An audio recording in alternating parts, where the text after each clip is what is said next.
We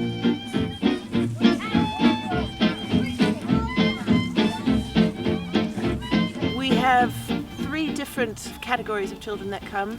We've got home educated children who come here just for a day a week. We've got some children who go to school and come here one day a week as a sort of flexi option. And we have had some children who are either statemented or who have education healthcare plans where the school has asked them to come to us as a part of their special needs provision.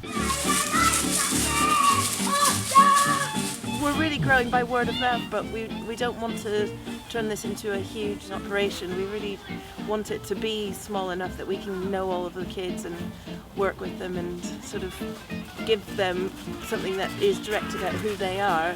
Archie, do you want to sit on my coat? Really what we're trying to do is not focus too much on what we want them to achieve at the end. What we want the kids to do is experience the process of something.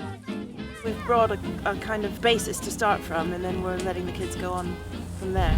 It's really fun, and it's really nice to come here and play in the wild and stuff. We also do things like cooking, which I think has been a really nice sort of community activity.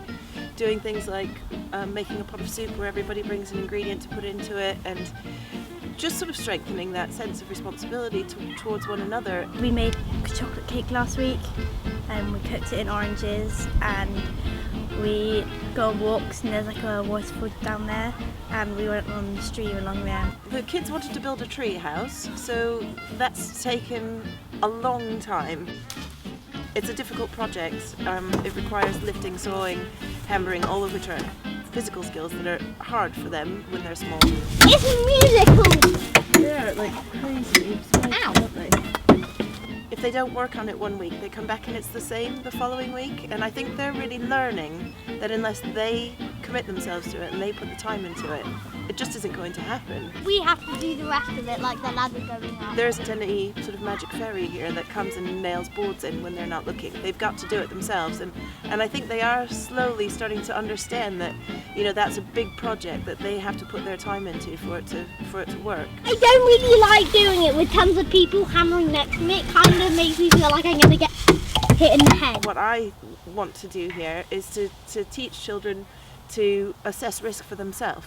Because at the moment we're in this situation with kids where we say to them, don't do this, you'll get hurt, or we take away that opportunity entirely by making our playgrounds ultra safe. And they don't ever learn to assess for themselves whether something is dangerous or not. We've always been a sort of external locus of control that said to them, this is dangerous, this won't work for you. And when they're independent of adults, they need to have those decision-making skills, or they're not going to make the right decisions. Maybe we need to think about what lives here, so what it could be or couldn't be. Well, deers live here.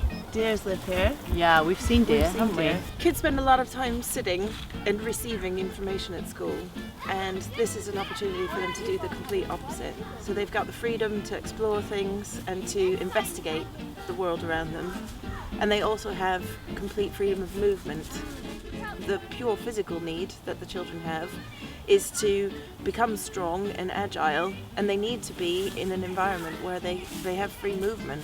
We have a lot of research that suggests that the children who are coming up through these sort of heavily funded 30 hours a week of preschool settings don't have the vestibular development that they need, so they can't actually hold a pencil properly. But that's not because they haven't been taught to hold a pencil properly, it's because their balance system, their coordination, their fine motor skills aren't properly developed. And the way those things are developed is through swinging, climbing, being upside down, rolling, tumbling and getting back up again. A lot of early years provision is play-based, but even still they're in a small room, and if they can go outside, it's quite often a fenced off area, or they have a tree they can climb, but it's got a ribbon. They're only allowed to climb to as high as the ribbon.